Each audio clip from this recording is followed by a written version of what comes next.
everybody, and welcome to Parksbros. It's Drew here, and today we're at SeaWorld San Diego, specifically in Wild Arctic. We just went through a construction tour. But let's go check out what the rest of the park has in store.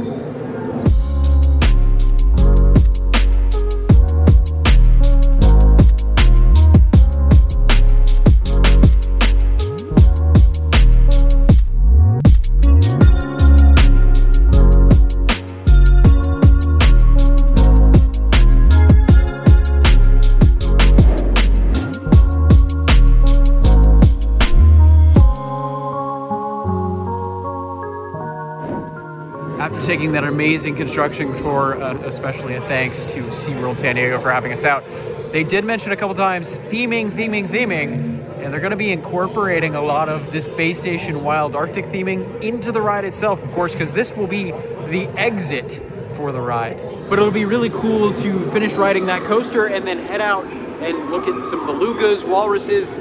Carter's enjoying his nuts back there. But it's been really cool to see the progress over the past 6 months, and how it's going to integrate is going to be really cool to see in the next couple of months. Something they've changed in Wild Arctic as of late, though, they have a new TV showing off what looks to be a polar bear's den. I'm curious what that's for. Well, I didn't see anybody in the cave earlier. I don't think there's any bears in here, right? What the? What? No, you're supposed to do the deal the other way. That's not what I'm talking about.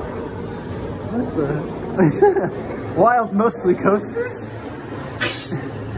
Well, since we've covered construction so much today, might as well cover some more. Sesame Street Bay of Play is no more.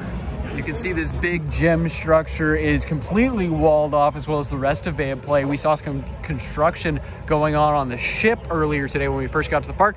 But of course, if you love Sesame Street, make sure to head out to Sesame Place San Diego. It's been just about a year since I was there. It's a great little park, especially if you like some water slides in San Diego County. It's really great for the kids too. But they will be announcing the replacement for Bay of Play very, very soon, within the next week or two. So of course I'll have a full video on that when that officially gets announced. They're getting ready for all new adventures, but just so you know, the Bay of Play rides are open. These little flats over here like Elmo's Flying Fish. Of course, they're advertising the heck out of Sesame Street. I highly recommend it, of course, if you have a platinum pass like I do. It's a great little place to cool off, especially on the summer days. But you can see the sign is still up, but you can see the Wahoo 2 currently being deconstructed. While we were looking at Bay of Play construction, I just wanted to talk about these little puppets. These are absolutely amazing. You got Abby Cadabby, Cookie Monster, Oscar the Grouch, and of course Big Bird. I love these. Sadly, don't know the price on them, as they are not listed, but I would totally get one of these. These are really cute. Oh yeah, and of course they're like kind of transformable. So like Cookie Monster turns into a cookie jar, the trash can, the nest, and of course the flower pot. I think that's really cool. As the winter weather, aka a little bit of a drizzle, is coming in, we're looking at Electric Eel. They have a brand new basketball game right in front of Journey to Atlantis, which I haven't seen a boat go on that in a little while, but we're walking by it to ride Emperor. Now, of course, we gotta ride the newest coaster at the park before Wild Arctic opens, right? And we'll even get a view of the new coaster from up top. Rain has sadly soiled our plans to ride Emperor.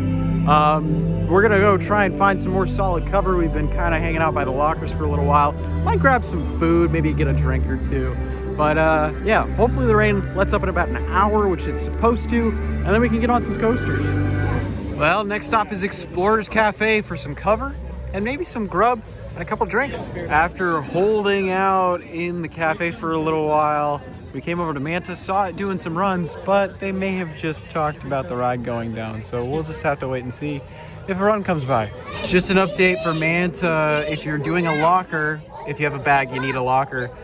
It's minimum 2 hours now and minimum $3. Thankfully, the rain has made the wait non-existent, so we're gonna hop pretty much right on. We got about 2 cycles still. Also, even though it's raining, 3 train operations.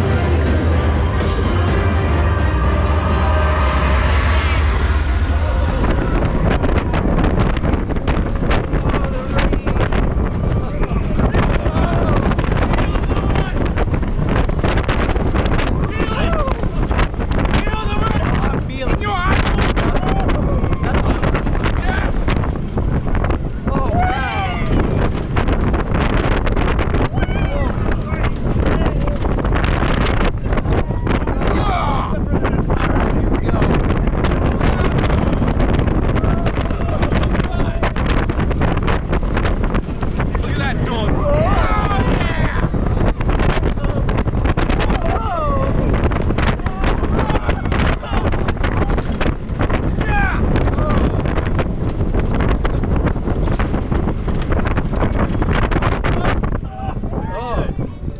ride. Yeah. That was my favorite ride ever on this thing. So verdict on rain rides, good. Yeah, fantastic, man. That first launch was so punchy. Like, comment down below how many smacked you in the face.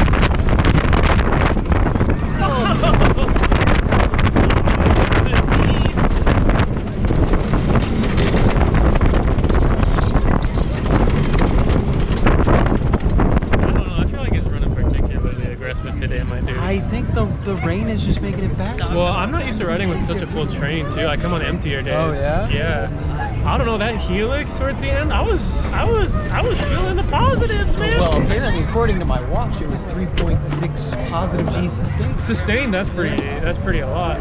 Two fantastic rides on Manta later. Mario even saying that those were the best rides he's ever had. I will say that first ride when the rain was coming down a little harder, it was crazy. But yeah, 3.6 positive G's we were talking about. Mario's doing the... I'm not doing anything. He was doing the crab walk. Whoa! I'm just standing. I'm just standing normally. Bro, now everybody's nauseous. Thanks a lot. But now we're gonna go check out the rest of the park, see if Emperor's back open. We'll see. Right, Carter? Right? We're getting kind of hungry. We're thinking about the Seven Seas Taste of the Food Festival going on during weekdays. But if you're coming on a Friday, Saturday, or Sunday through April, Seven Seas Food Festival is open and there are tons of locations. Here's just a little look at those. Oh man, they always have the best food.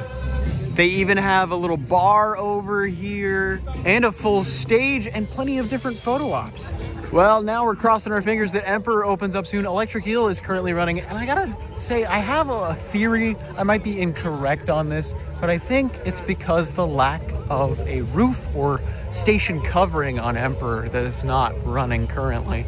As the only rides currently in operation, outside of some of the flat rides, of course, have complete cover over their station, like Electric Eel or Manta. So it makes me wonder if in the rain, if there was a cover over the station for Emperor, like a more concrete cover, not actually made of concrete, of course, that there wouldn't be any maybe light curtain issues or other sensor issues that may be occurring. Obviously, I don't know for sure. I'm just making some guesses here.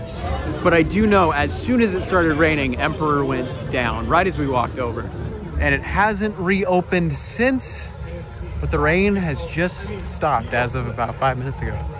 Speaking of another roller coaster with an outdoor station that currently is not operating, Journey to Atlantis is in the same boat. Get it? Get the pun? But yeah, so maybe that's just a thing that SeaWorld should think about in the future. It'll be interesting to see though if that's truly the reason or not. Oh, finally, after another 15 minutes or so of waiting, Emperor's finally testing. The rain is truly gone, the clouds are clearing. It's happening.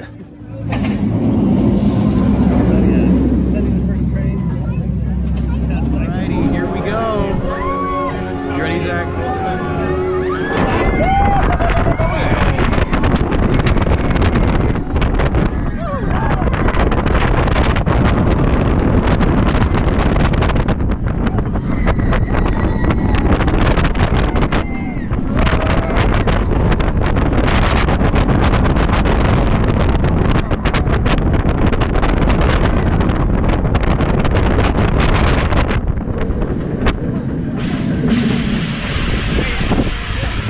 He enjoyed that.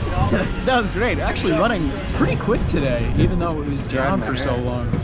Emperor, as typical, back right, super good. That airtime is great off that first drop, and of course the whip around some of those inversions, amazing. So we were very fortunate to be able to get one of 3 different trains on Emperor before it started drizzling, and it went down again. We got extremely fortunate with being able to ride. But then again, we did wait 2.5 hours for that opportunity. So yeah, I feel like this is a pretty big issue, especially with all the rain we've been getting lately. So I don't know, maybe SeaWorld should look into it. But with that, our rainy day at SeaWorld San Diego is coming to an end. I gotta say, even though we had some bumps in the road, it was nice just to hang out with some great friends. Of course, I'll have them all linked down in the description below. Dylan from Theme Park Obsession, Carter from Jinx Everywhere, and of course Mario from Mostly Coasters. But you know what? We were celebrating life and the world of the sea. Alrighty, well, that's official. We're out of the park. Great to get back to this park this year. Can't wait for many more visits, especially with Arctic Rescue opening hopefully very, very soon. I mean, spring 2023 is literally in just about a week technically, so we've got that window opening up for its opening date. But with that said, if you guys enjoyed, make sure to subscribe. But until next time, we'll see you on the next ride.